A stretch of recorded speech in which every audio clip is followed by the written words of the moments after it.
Welcome to W&L Sports Weekly. I'm Jeremy Franklin. On this week's show, we'll be joined by women's soccer coach Neil Cunningham, football captain Connor Corbett, and women's cross-country captain Ellie Braddock. But first, here's a quick look back at the weekend in Washington Italy athletics. Women's soccer improved to 8-0-1 with a 3-0 victory over defending ODAC champion Lynchburg. Men's soccer down Transylvania by the same 3-0 scoreline. Football recorded a 43-24 road victory over Hampton-Sydney. Volleyball split a pair of ODAC matches, falling 3-0 to Bridgewater before rebounding to sweep Ferrum. Field hockey beat 11th-ranked Montclair State 1-0. Men's cross-country placed 5th at the Hornet Harrier in Winchester, and women's golf came in 4th at the Montgomery Country Club Intercollegiate. With me in the studio is women's soccer coach Neil Cunningham. Neil, welcome back to the show. Thanks, good to be here. That was a great performance and a great win for your team against Lynchburg this past week. And how significant is that victory for your team? I think the performance was fantastic, aside from the result, obviously. So just a good all-round game. Significance, it's still early. It's really halfway through the season, and it's like winning a baseball game in April and getting excited when there's still a long way to go, but really pleased with the way we performed, both offensively and defensively. The 8-0-1 record marks the team's best start in 5 years. It seems like things are clicking at both ends of the field. Starting with the defense, what's made W&L so effective in the back? I think we started the season and sat down with the kids, and they wanted to be hard to beat and not concede a lot of goals. And I think defenders and goalkeepers have always been like, let's keep a clean sheet. But to hear forwards have the same mentality has changed the way we play a little bit. So our forwards get just as excited when they keep a clean sheet as when our goalkeeper does. So it's really started from the front, and everyone's kind of bought into be really hard to beat, keep it mean at the back, and we'll create chances and we'll score goals. The team is scoring plenty of goals. How have some of your younger players provided maybe an infusion of energy on the offensive side? Yeah, I think it's good. I think they all had a little bit something different. You know, some kids are quick over the top, some kids are great to feet. They're being allowed to express themselves on and off the field, which I think has helped. The seniors, their leadership has helped them develop and made them a big part of the program. And whether they've started games or come off the bench, they've definitely made an impact. Beating Lynchburg is huge, but as you said, it's still very early. How can you build off of that performance as you get deeper into the conference schedule?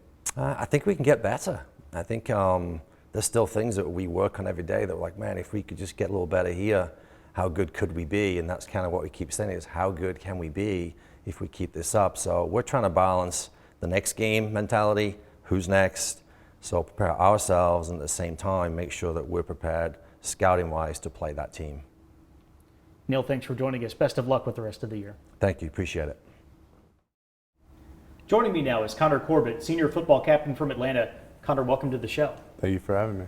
W&L has opened up ODAC play with impressive wins over Guilford and Hampton-Sydney. What has led to the team's success over the past 2 weeks? Team success has always started with practice. These past 2 weeks, we've had some great practices. Guys show up every day, excited, focused, ready to get after it, and that really, really helps with game planning and overall team chemistry. You play on the defensive line, and the Generals are currently ranked 12th in the nation in rushing defense. What has made the team so difficult to run against? Got to give a shout out to my CHOP boys. CHOP stands for the defensive line. Overall defensive mentality that we have is a bend, don't break. So we may give up a big play every now and then, but we'll always respond. The W&L defense has forced 11 turnovers and recorded 15 sacks through the first 4 games.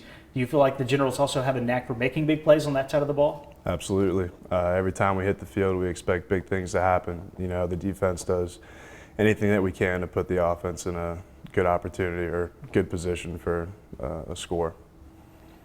You're currently 2-0 in the ODAC, but the bulk of the conference schedule is still in front of you. What are the keys to maintaining momentum as you continue working through ODAC play? Something that we've harped on throughout the beginning of this season has been a 1-0 kind of mentality. So each week we tell ourselves we want to go 1-0. So keeping a short-term focus, I think, is really important. Connor, thank you for joining us. Good luck with the rest of the fall. Thank you for having me. Here with me now is Ellie Braddock, senior cross-country captain from Roswell, Georgia. Ellie, welcome to the show. Thank you so much. At your last meet, W&L came in second at Haverford. You finished behind only Division I Villanova, and the team scored ahead of another D1 school in Penn. What did that performance tell you about the Generals' potential for 2019?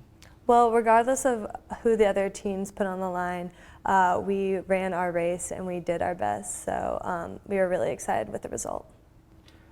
Last week, W&L took over the top spot in the South-Southeast region.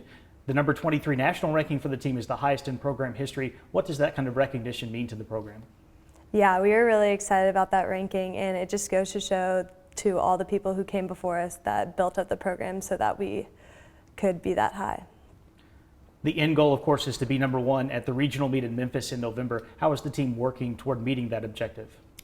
I think we're all focusing individually on like the little things like hydrating and eating well, but then also really supporting each other, especially while we're running. What are the general's expectations for the final few races of the regular season? We're going to several different meets, and we want to compete against institutions like W&L, so we're hoping to put our name on the map. Ellie, thanks for being here. Good luck with the rest of the season. Thanks so much. Here's a look at the upcoming weekend. There's a full slate of action in Lexington for Parents and Family Weekend, starting with the field hockey team's ODAC opener against Roanoke on Saturday morning. Both soccer teams will play host to Emory and Henry as the women start at noon and the men's match begins at 3. Volleyball welcomes in Randolph, while football has a late afternoon kickoff against Ferrum. Also this weekend, men's cross country travels to Louisville for the pre-nationals meet, and men's tennis heads to Fredericksburg for the ITA Southeast Regional Tournament. For W&L Sports Weekly, I'm Jeremy Franklin. Thanks for watching.